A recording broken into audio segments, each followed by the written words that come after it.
So I'll have to call him Syndicate for now.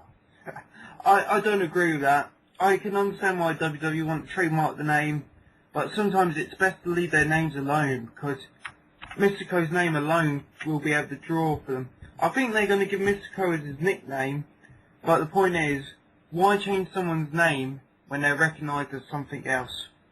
Well, take a look at these things. You have your, your Hulk Hogan's. He became this great guy and Terry, whatever. He's still huge. He has I don't think it's the name, but more than the character. Yeah. I think that's in our waiting game. WWE is becoming much more of a waiting game. You've got to wait and see what's going to happen. You can't really prejudge it anymore. That's one of the biggest things I always said. Is you have your guys who you think are going to be huge, your Brock Lesnar's, your Bobby Lashley's, and your Mr. Kennedy's. You have high hope for them, the MVPs. Yeah. And you just can't tell them the business unless it actually happens. I don't think Brock Lesnar deserves to be in the same group as Lashley and Anderson, personally. Yeah, he actually did what he came to do. He had a very nice run, I have to say. He did have a nice run. I think he shot himself in the foot, though, at the end of it. It pretty much only lasted 2 years, when you think about it. It was a lot shorter than I thought it was. It was exactly 2 years, I believe. 2 years. It was quite the. He put Paul Heyman on the mouthpiece, and he just flew off running. This is what's missing. Managers. How fucking easy could it be to get a manager in? Seriously, these guys aren't getting over in WWE. Give them a fucking mouthpiece. It's that simple. Lesnar would have never got over on his own. I can safely say that. Sure, he looks impressive, he can throw people around, but Heyman knew how to work up the crowd to hate Lesnar. Yeah, I agree with you. Managers are very underutilized today, just like tag teams are.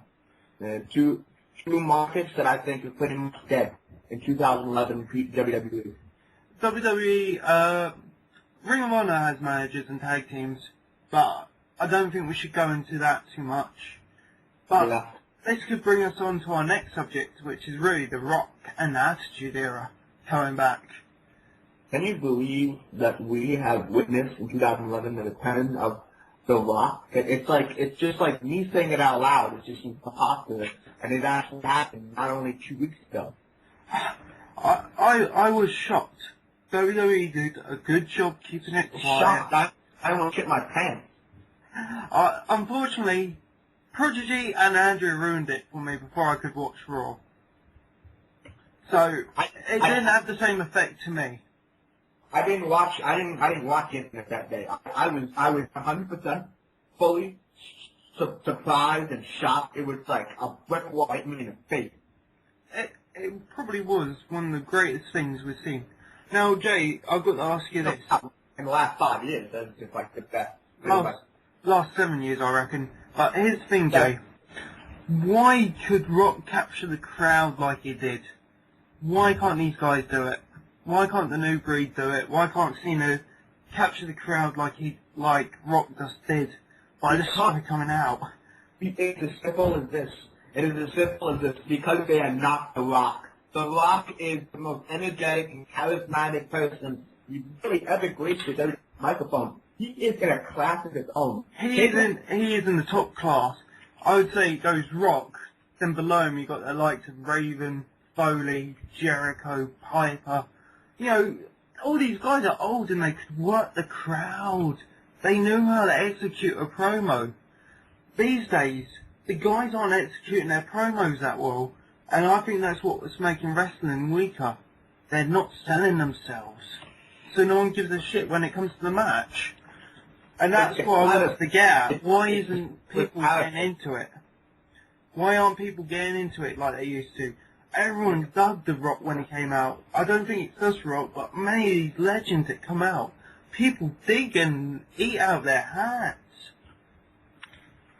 It is as simple as this character. The person who's on the microphone, the things that he's saying, have to believe that he means what he says. When The Rock says, shove it up and down, I believe that he's going to go and shove it to all 5%. it's gonna be coming out of his mouth. I think a perfect example of this is Face Morrison. I cannot believe he wants to be a face. I cannot believe his character. Compared to his heel stuff, Yeah, I agree. people said, oh, it's because everyone likes heel, and it's like, no, his execution was fantastic as a heel. You envied him. You wanted to be him. Now it's like, ugh, an arm Morrison. You know what it is? You know what it is? It's his moveset, his flashy jump around moveset, his, jump off the Elimination Chamber moveset. You want to cheer a guy like that. You want to be behind a guy like that. And this is what we were saying. We were saying a couple minutes ago about managers. Is where a manager would come in, be handy, and be, the perfect solution to a Face Morrison, and have a guy, maybe a tag team partner, something that could back up John Morrison, because he's obviously not cutting it with his fight skills. He doesn't have it in the face. He's not believable. He needs something. He needs a kickstart. That's what he needs. And of course the Divas can't cut it these days as managers. They're not like Lita or Trish. The question is, where would we find a manager these days that could do such a job? Because remember, it's very hard to be a face manager. They could pretty much pull a Vita and Efed character and give them two women. Give them, two women to come behind him and stand next to him and just be the eye candy. Is this a homage to Dodd? Is it really a homage to Dodd, this bit? Yeah. Yeah. What, the Kelly bitch and then the miserable Michelle McCool and stuff. It's that simple. Wrestling's a simple thing. If something's not working, you fix it. WWE's got into this habit of just throwing it aside if it doesn't work, which isn't good for business. I'll give you a perfect example of that. You had R-Truth's new theme song. He had his new theme song. What's it called, right? Right.